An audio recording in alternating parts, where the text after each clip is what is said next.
Yang ketiga adalah kombinasi akibat dari cemas dan depresi, yang namanya psikosomatis atau somatopon.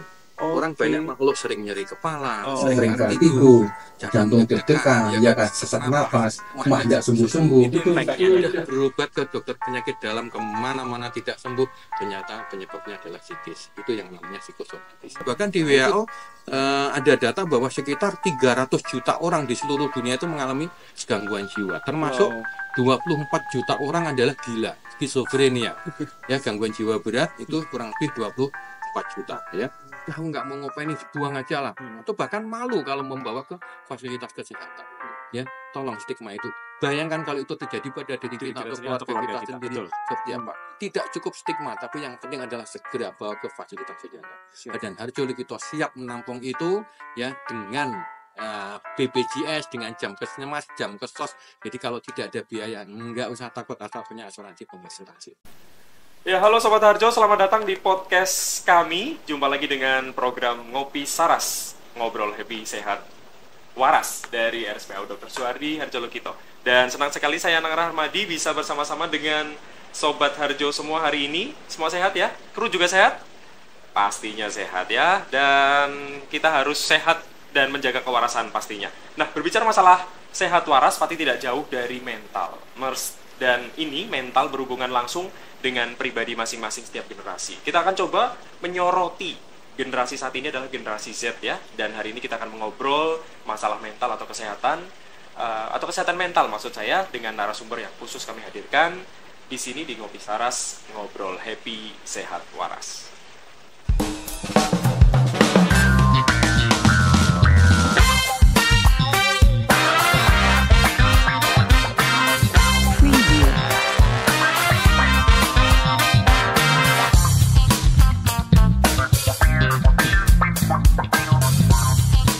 Bukan Ngopi Saras kalau tidak bisa menghadirkan narasumber berkualitas, Sobat Harjo semuanya ya. Dan hari ini kita sudah menghadirkan salah satu narasumber yang spesial tentunya ya. Dr. Wahyudi, spesial kesehatan jiwa. Terima kasih Mas Anang atas undangannya. Wow, luar biasa. Terima kasih dokter sudah hadir di rumah kami di studio podcast yang luar biasa sekali dia dok ya. Dan berbahan. Terima kasih. Ini di sela-sela banyaknya pasien yang berobat ke Dokter Wahyudi tapi menyempatkan untuk ke studio kami. Terima kasih sekali lagi dok. Sehat ya dok ya? Alhamdulillah. Dan harus waras. Dan waras. Betul sekali. Sehat tidak cukup kalau tidak waras. Betul, karena kita juga harus selalu menjaga kewarasan kita ya dok ya. Betul sekali. Oke. Kita ngobrol-ngobrol santai saja dok, terkait dengan tadi di pembukaan kami ada tentang bagaimana kita menyoroti kesehatan mental di Gen Z ya. Karena memang ramai selalu diperbincangkan bahwa ada perubahan-perubahan, mungkin kultur, mungkin budaya, mungkin effort dan lain sebagainya. Jadi kita akan mengupas sedikit dan ini bisa menjadi edukasi untuk Sobat Harjo dimanapun ya. Dokter, kalau boleh tahu nih, singkat saja dok, Dokter Wahyudi ini berasal dari mana, terus mengenyam pendidikan di mana, sampai nyasar ke sini ke podcast. Silakan dok. Ya, baik. Terima kasih sahabat podcast semuanya. Salam jumpa dengan Dr. Wahyudi SPKJ. Saya sehari-hari dinas di Rumah Sakit Harjo Ligito. Jabatan saya sekarang adalah sebagai Kepala Bagian Jiwa Militer Departemen Jiwa RSPAU Dr. S. Harjo Ligito di Jakarta. Saya alumni perwira karir tahun 2000. Tahun 2000 dihitung sudah 24 tahun. 24 tahun ya. Udah mumpuni ini. Setelah lulus dari pendidikan perwira karir saya ditempatkan di Lanut Merauke. Ya, paling ujung timur dok. Wah, luar biasa ini. Ya. Setelah itu masuk ke Jogja menjadi Kepala Kesehatan Skadron Pendidikan 102.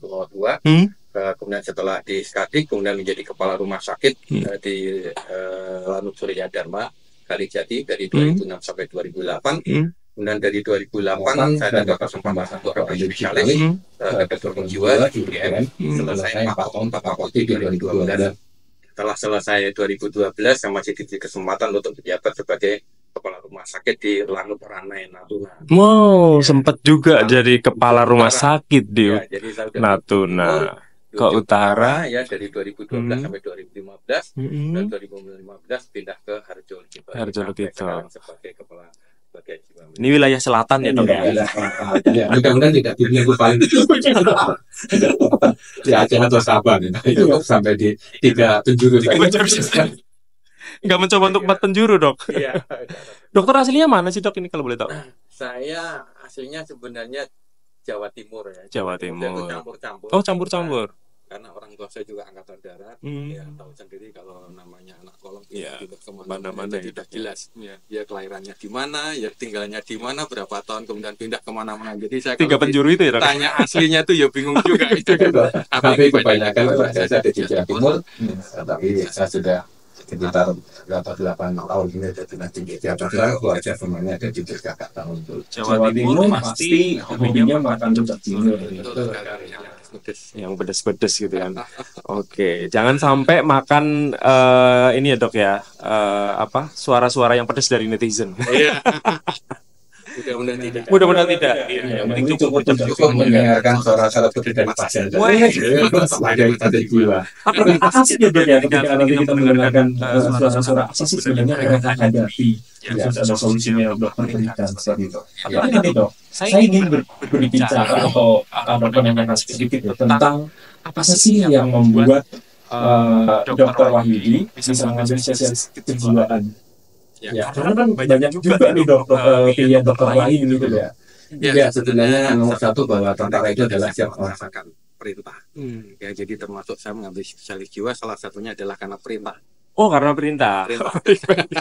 Dari perintah dari TNI AU. Tapi tidak di bawah tekanan ya dok ya? Tidak di bawah tekanan. Jangan Cuma sampai perintah. psikiater malah jadi pasien. Betul. Iya. Dan kebetulan setelah saya jalani, saya masuk di UGM, ya saya enjoy sekali. Dan saya benar-benar merasakan kayaknya ini passion saya. Iya, seperti itu. Sehingga saya jalani dengan ikhlas, ya bisa lulus tepat waktu, bahkan ya dalam tanda kutip lulus dengan nilai yang cukup bagus dan memuaskan, dan akhirnya bisa mengabdi. Jadi kalau ditanya apakah memang peminatan, sebenarnya itu nomor satu perintah. Setelah dijalani ternyata sangat berminat sekali. Saya bersyukur. Karena di TNI AU sendiri ternyata psikiater menjadi dokter yang langka. Dokter yang langka? Yang langka. Ya, karena saat ini untuk dokter militer hanya ada 1, 2 senior saya, terus saya, yang ketiga, terus kemudian 4, 5. Ada 6 saja. 6 dokter militer se-Indonesia. TNI AU se-Indonesia yang militer. Yang PNS hanya ada 3. Susah nggak sih dok? Enggak itu. Enggak ya. Kalau itu passion. Iya betul. Satu lagi perintah. Iya betul.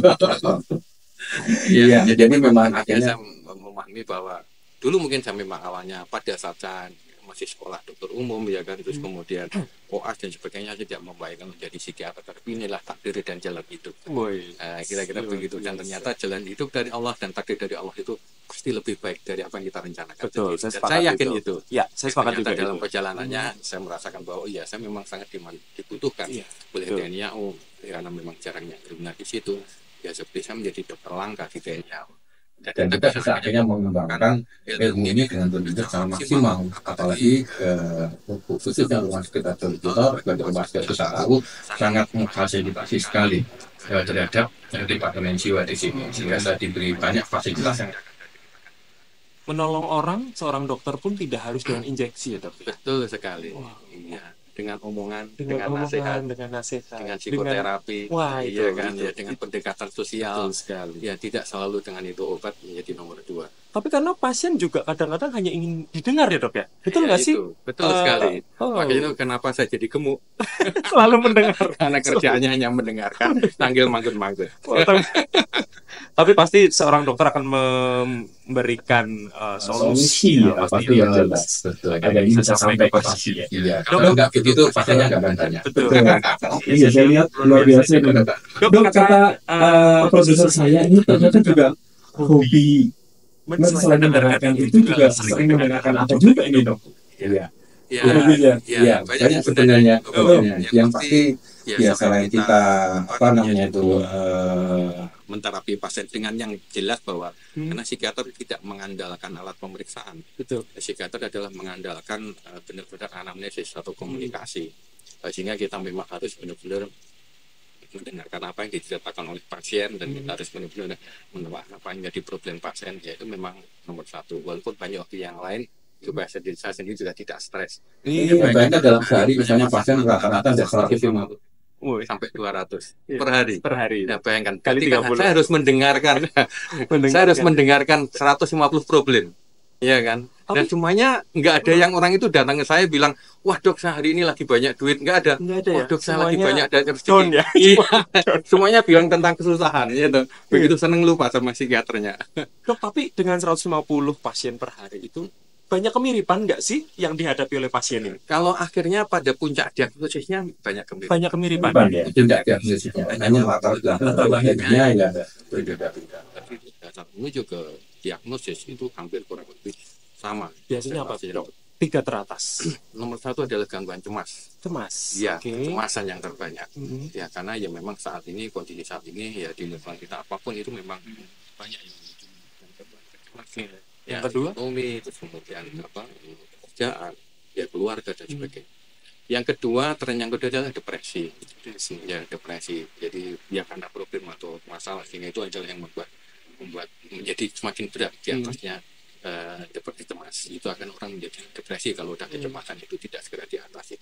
Yang ketiga adalah kombinasi akibat dari cemas dan depresi yang namanya psikosomatis atau somatopon.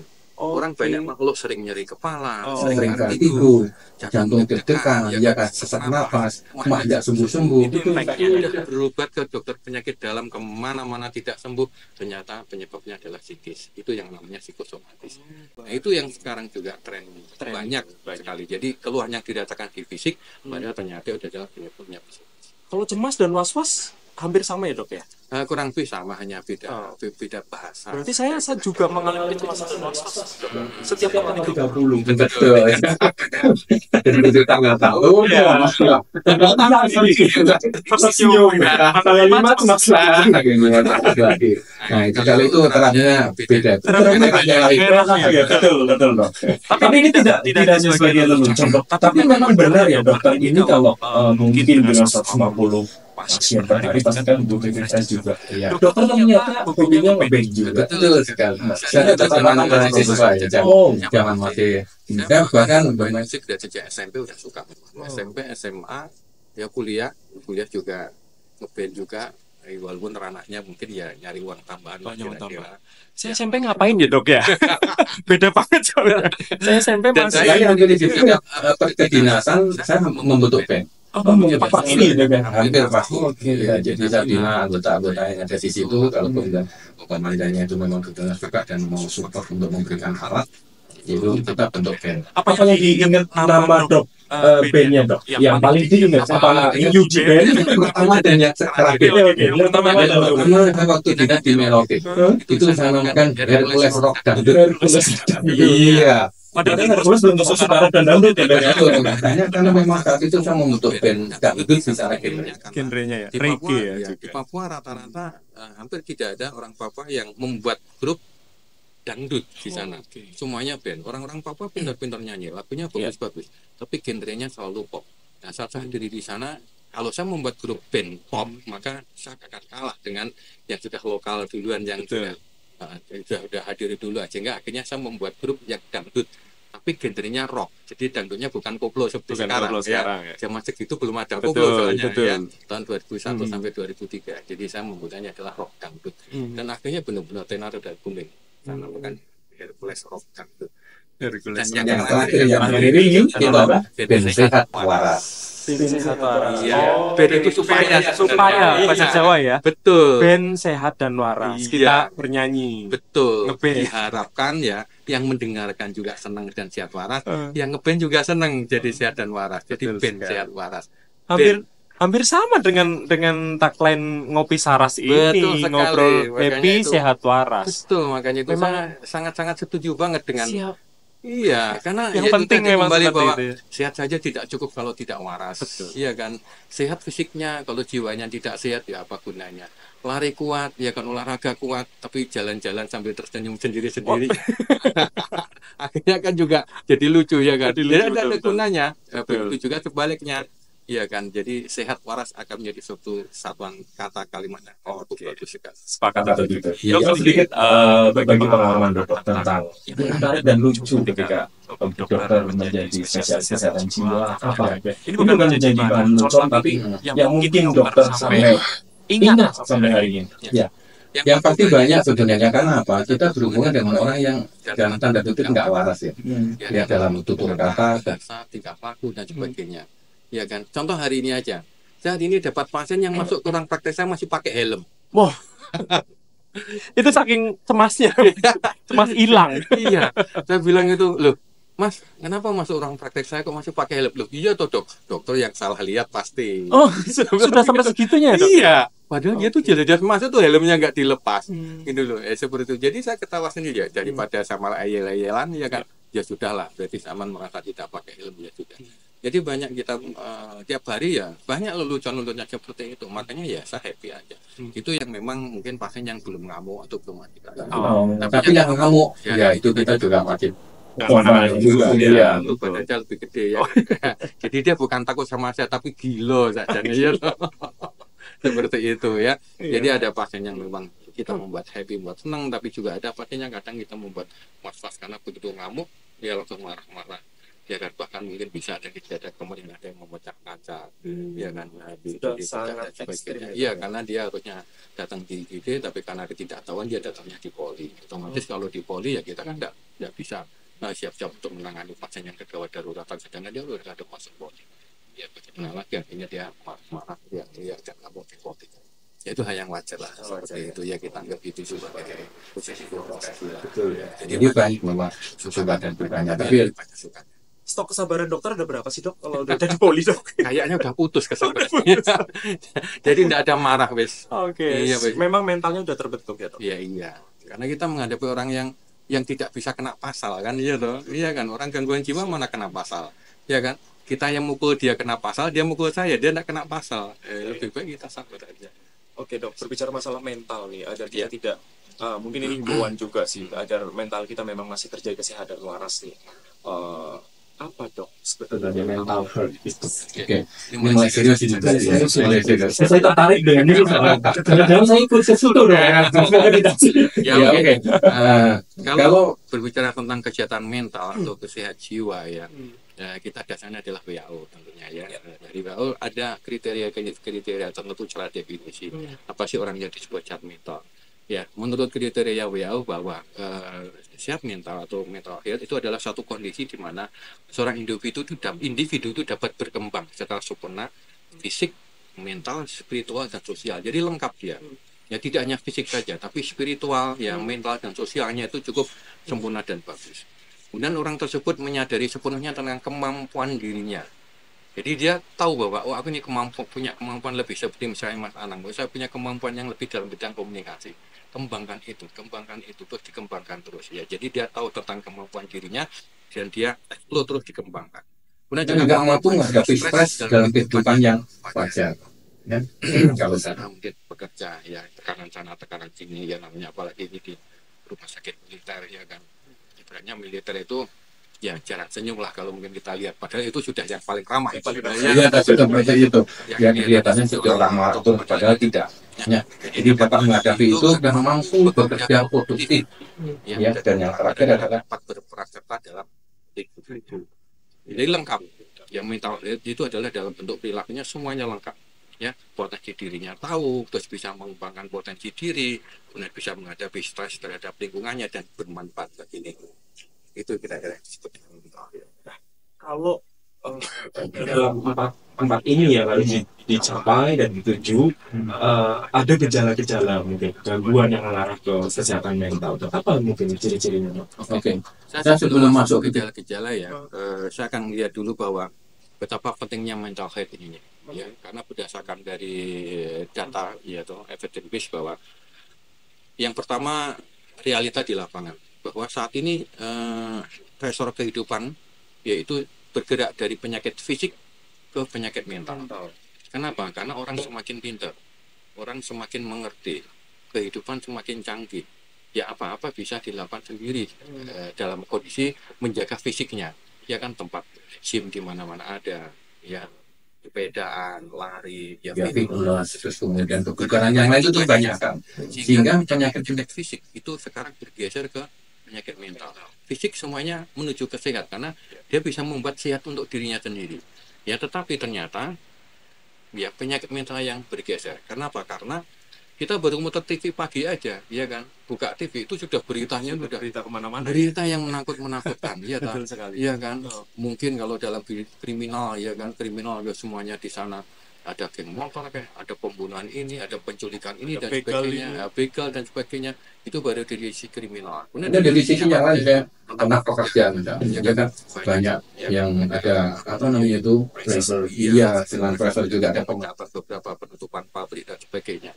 Terus kemudian juga dalam dunia pendidikan mungkin ya kan bully ya. Akhir-akhir ini malah ada rencana yang menaikkan uang SPP ya kan. Semuanya jadi stres semua dan itu tidak bisa dielakkan ya kan. Badan menuju sehat bisa dibentuk tetapi ternyata di lingkungan kita saat ini banyak sekali stresor yang membuat kita menjadi tambah stres. Makanya itu di WHO saat ini menurut data bahwa depresi itu sekarang menempati ranking 2 dunia. Gangguan depresi setelah gangguan kardiovaskuler. Nah, ini namanya apa ya? Kalau dibilang musibah bagi orang lain, berkah bagi psikiater. Kira-kira begitu. Jadi ada himbauan ya nanti ya, silakan menuju ke spesialis.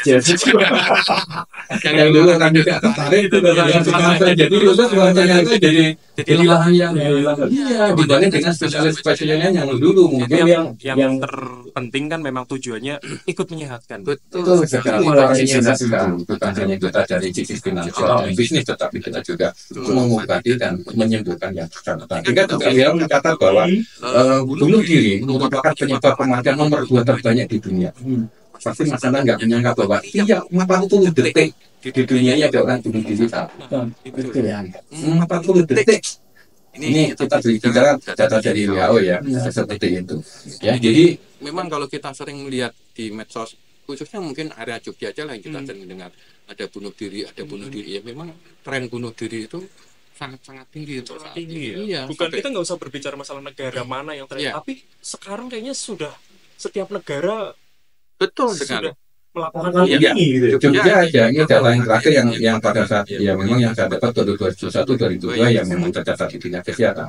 Di 2021 bunuh diri di Jogja 66 orang dalam setahun. Dan 2022 itu ada 56.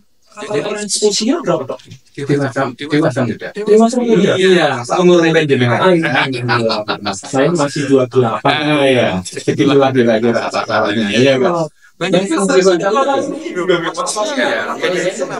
tambah juga tentang Gen Z ya. Nanti akan kita bahas di belakang. Kenapa Gen Z itu lebih beresiko nantinya seperti itu. Jadi kasus bunuh diri tinggi, depresi ranking 2 dunia. Bunuh diri itu merupakan nomor 2 terbanyak di dunia juga ya, dengan 40 detik sekali ada orang yang bunuh diri. Ya, seperti itu datanya. Sehingga ya benar-benar sebenarnya mental ini akan menarik. Bahkan di WHO ada data bahwa sekitar 300 juta orang di seluruh dunia itu mengalami gangguan jiwa, termasuk 24 juta orang adalah gila, skizofrenia. Ya, gangguan jiwa berat itu kurang lebih 24 juta ya. Evidence base-nya kalau di Indonesia menurut catatan bahwa 1 dari 20 remaja 1 dari 20 remaja di Indonesia terindikasi mulai mengalami gangguan mental. Dari yang ringan sampai yang berat. Kita tidak berbicara tentang gila saja. Ya, 1 dibanding 20. Jadi kalau kita ngumpul ada 20 orang, salah satu itu pasti ada yang mulai stres. Ya, seperti itu. 1 dari 20 ini betul, pasti ada mengalami gangguan mental. Iya. Luar biasa ya. Ini pasti akan ada pengaruhnya ya dok ya. Pengaruh dunia sekarang terbuka sekali. Makanya itu saya bilang tadi bahwa kesehatan fisik itu memang bisa menjadi kesehatan mental itu harus mendapatkan perhatian yang sangat khusus yang mungkin saat ini dianggap kurang keren dan sebagainya, tetapi sebenarnya itu harus mendapatkan perhatian yang sangat khusus untuk Indonesia saat itu. Caranya mungkin dok untuk menguatkan mental kita. Ini juga menarik sekali. Bukan menarik sih, tapi tercengang kaget bahwa menyasar ke remaja Gen Z seperti itu. Apa sih yang perlu dilakukan oleh generasi kita ini kalau mereka itu sudah dipatok loh bahwa mereka adalah generasi penerus. Ya. Jadi kalau sudah bicara tentang Gen Z ya, mungkin ada beberapa apa namanya itu ini apa pendengar atau mungkin nanti yang menyaksikan di podcast ini belum tahu apa sih sebenarnya generasi Z atau Gen Z itu. Ada beberapa literatur yang menyatakan, tapi kalau saya skupkan bahwa Gen Z itu adalah orang yang lahir di tahun 1995 sampai tahun 2010 sampai 2010. Ya, jadi kita mengenal ada sampai saat ini ada 5 generasi. Yang pertama adalah generasi baby boomer, ya, yang lahir tahun 1946 sampai 1964. Dan yang kedua adalah generasi X, itu yang lahir tahun 1965 sampai 1976. Dan generasi Z atau generasi milenial, yaitu yang lahir 1977 sampai 1994. Dan generasi Z yang tadi sudah dijelaskan di depan, itu tahun 1995 sampai 2010. Dan generasi Alpha setelah itu, yang 2011 sampai 2025 nanti, itu namanya generasi Alpha. Ya. Nah, kenapa generasi Z ini paling menarik? Karena generasi Z ini yang mendominasi makhluk hidup di bumi ini saat ini. Betul sekali.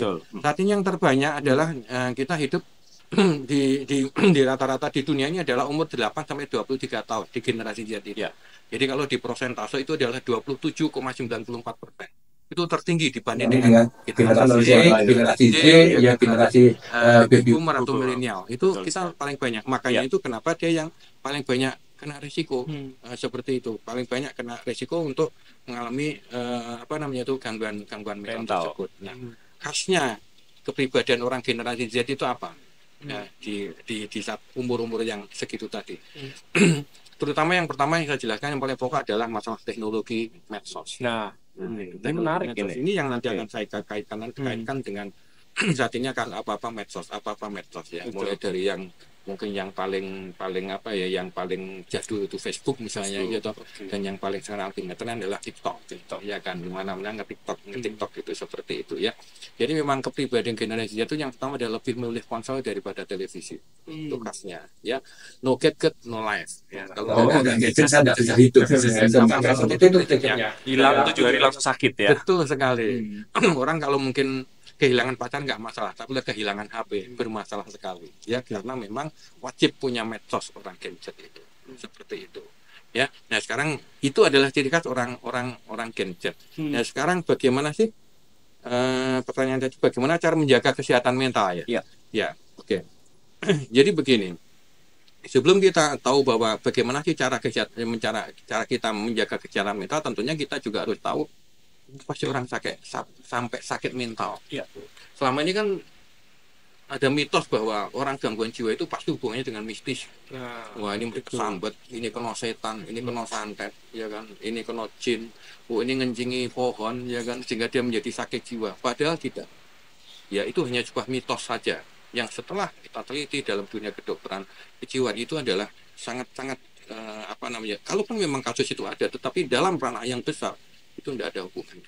Mitos itu ya padahal lebih besar. Padahal akhirnya dampaknya apa? Dengan adanya mitos itu lebih kuat. Maka penanganan gangguan mental atau gangguan jiwa itu menjadi terlambat.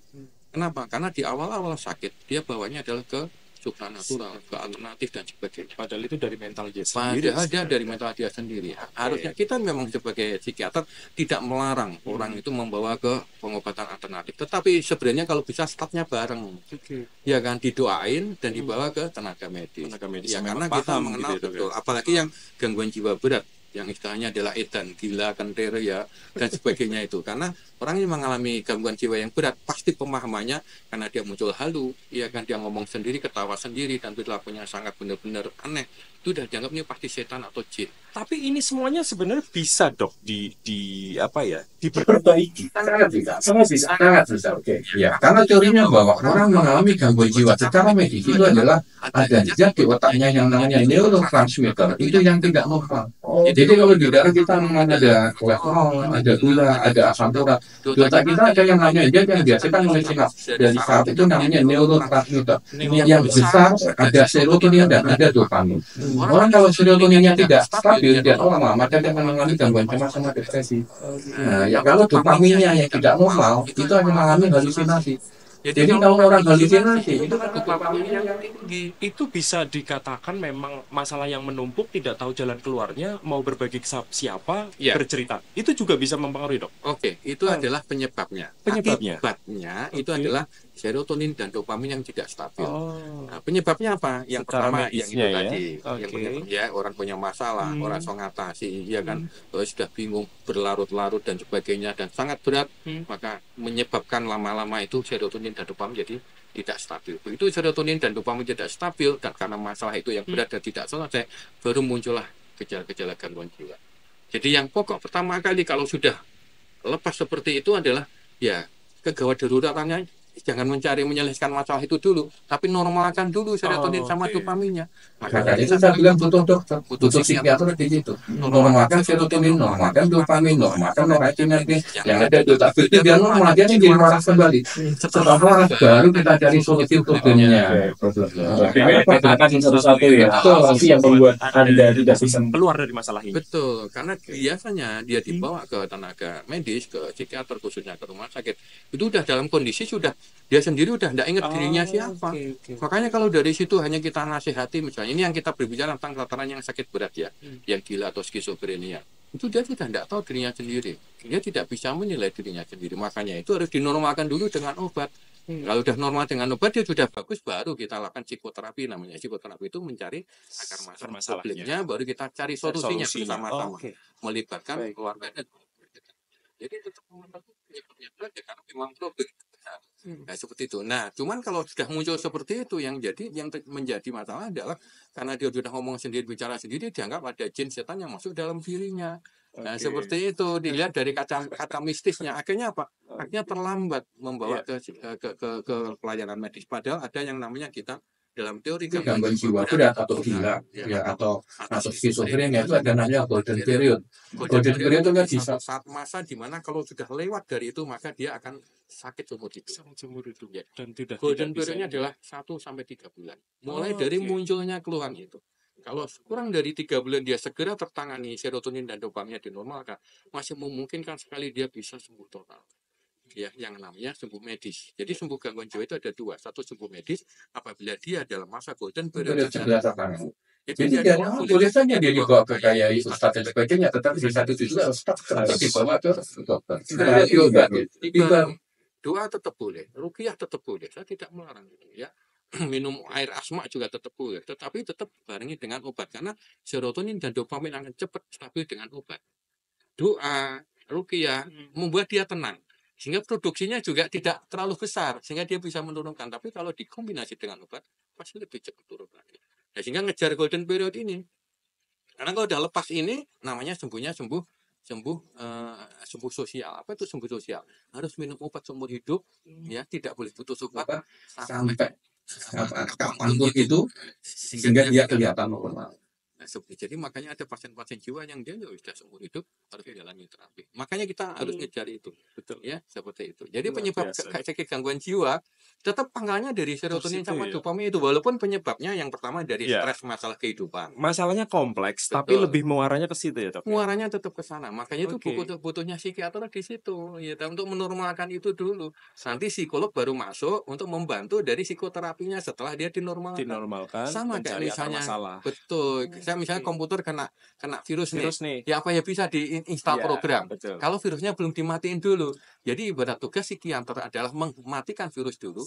Setelah virus mati baru dimasukkan program oleh psikolog, oleh pasien sendiri, oleh ustadz dan sebagainya, memasukkan program yang baru.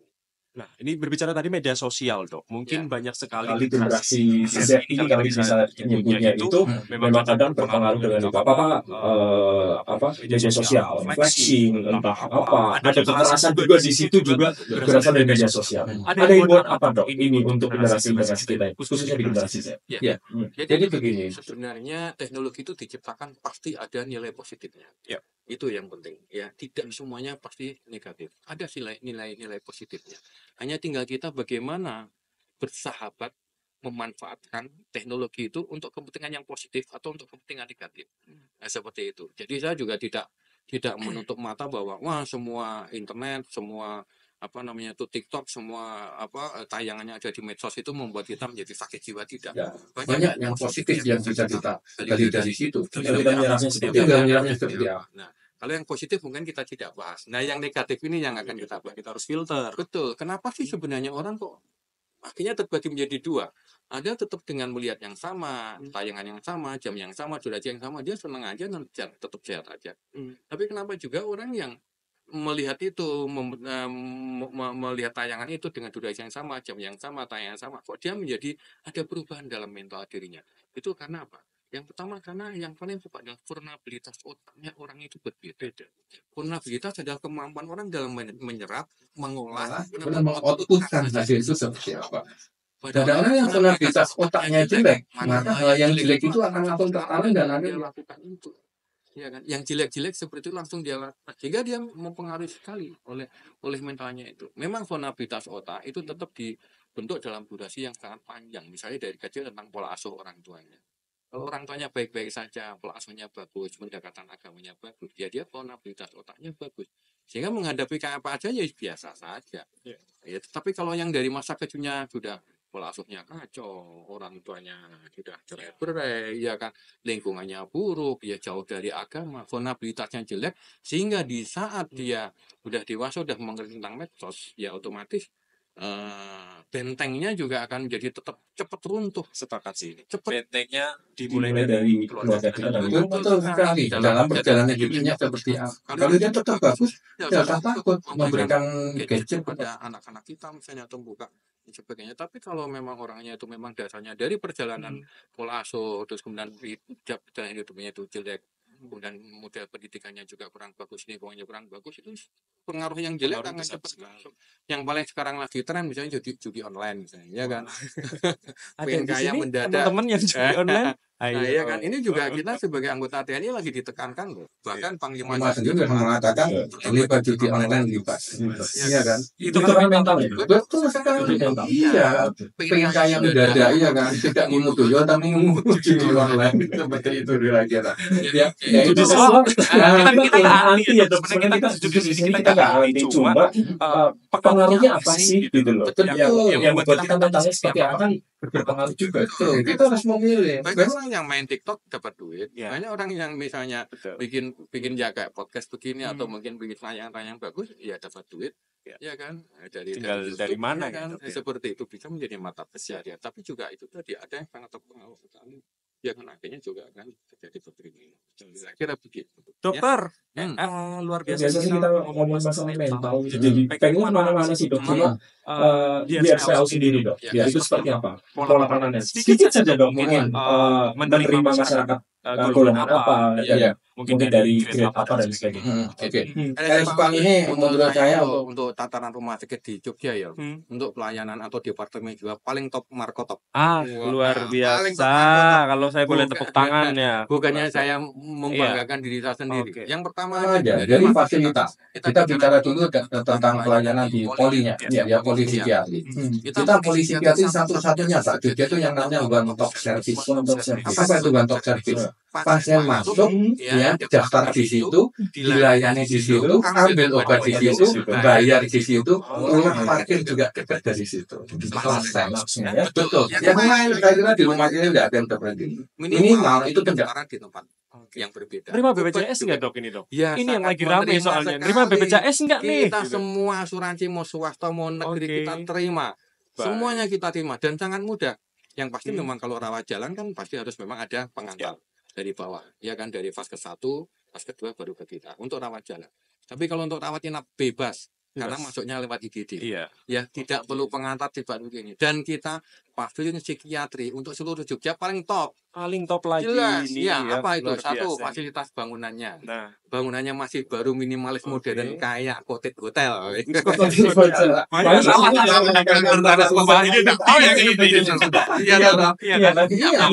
baru 2020 kita 2019 dibangun oleh KASO. Ya pertanyaan paling bagus, ruang isolasinya paling bagus, ruang hidupnya paling bagus, apalagi ruang tangannya bagus. Betul, dan semuanya bisa dengan menggunakan BPJS, jam kesmas, jam kesos, ya semua asuransi pemerintah kita terima. Yang tidak perlu ribet-ribet, ya kan tinggal telepon IGD atau telepon saya yang ada nomor ini, langsung saya mau ngirim pasien dok. Dan kita kerjasama banyak dengan pondok pesantren di area Jogja ini ya kan. Karena sekarang untuk pesantren ini tidak hanya ngopeni orang sehat, tetapi juga ngopeni yang tidak bermasalah. Betul seperti itu. Kita menerima banyak dari situ. Selain juga rujukan dari puskesmas maupun masyarakat. Oke. Pokoknya top deh. Siap. Ya. Terima kasih informasinya Dok. Ini mungkin bisa jadi salah satu edukasi buat masyarakat Sobat Harjo yang suka nongkrong di podcast kita nih. Iya, Saras ngobrol sangat waras. Nah, Dok, apa ya kalau boleh tahu ini sebagai closing saja juga bahwa kita perlu menjaga kesehatan mental pasti. Ketika apa sih yang bisa self aware sendiri untuk mengingatkan kita sendiri itu kenapa, Dok? Iya. Sebenarnya banyak apa yang bisa kita pakai untuk mengingatkan diri kita sendiri. Yang paling utama adalah selalu berpikir positif, itu yang paling mudah. Ya, positif thinking. Ya, itu yang paling gampang. Ya, karena kita mau negatif thinking mau positif thinking sama-sama mikir. Iya kan? Ya, temannya beli motor sudah jam panas. Ya, tetangga beli kulkas sudah beli besi. Sumber ya. Sumber masalah dalam diri sendiri gitu ya. Betul sekali. Dia dapat rezeki kok waduh aku kok enggak. Iya kan? Ini itu namanya negatif thinking yang ringan-ringan aja seperti itu. Ya kan? Tetangga beli kamera baru ya. Itu udah gergesi 3 hari. Itu saya harus pengen karena saking gergesnya demamnya masuk kulkas aja tuh. Seperti itu. Positif thinking itu yang paling. Lalu yang kedua adalah tegak penguatan. Apapun kalau tidak berdekatan dengan Tuhan, apapun kita akan mengikuti tanpa seragukan. Memang pasalnya sudah kalimat yang mudah diucapkan tapi sulit untuk dilakukan. Tapi itu yang nomor satu. Karena pada pikirnya masalah itu apa sih? Problem itu apa sih? Masalah atau problem adalah orang yang tidak menerima kenyataan. Pasti jadi masalah. Kalau kita mau menerima kenyataan, pasti pasrah atau ikhlas. Itu sudah selesai semuanya. Ya, walaupun dalam bahasa kita sebagai orang psikiater bahasa guyonnya dalam kabeh wong pasrah psikiater ora laku. Ya toh. Seperti itu. Oke, Dok. Terima kasih sekali. Saya memberikan pesan aja. Oke.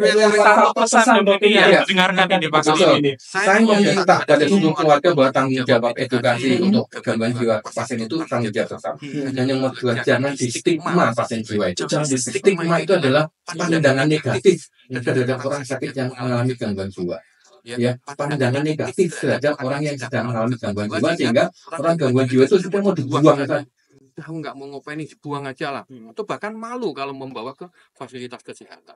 Ya, tolong stigma itu. Bayangkan kalau itu terjadi pada diri kita atau keluarga kita sendiri, seperti apa? Tidak cukup stigma, tapi yang penting adalah segera bawa ke fasilitas kesehatan. Dan Harjo Lukito siap menampung itu ya dengan BPJS, dengan jam kesmas, jam kesos. Jadi kalau tidak ada biaya, nggak usah takut asal punya asuransi pemerintah. Itu saja pesan saya. Oke.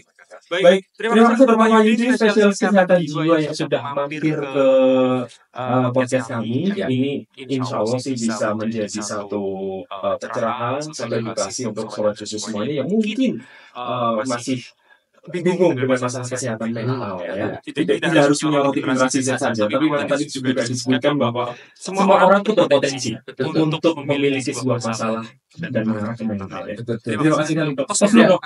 Terima kasih sekali Dok. Salam sehat selalu untuk dokter yang selalu bisa memberikan pencerahan untuk pasien-pasien. Amin. Terima kasih. Terima kasih. Selamat sekali Dok. Siap. Ya, baik Sobat Harjo, demikian tadi obrolan kami dengan Dr. Wahyudi, salah satu dokter spesialis kesehatan jiwa yang ada di RSPAU Dr. Suhardi Harjo Lukito. Silakan bisa tonton terus di channel YouTube kami dan jangan lupa untuk like, subscribe, dan follow akun media sosial kami. Dan kita jumpa lagi pada episode yang lain dengan obrolan yang pastinya selalu bermanfaat bagi Sobat Harjo semuanya. Saya pamit dan terima kasih. Salam Ngopi Saras. Ngobrol happy, sehat waras.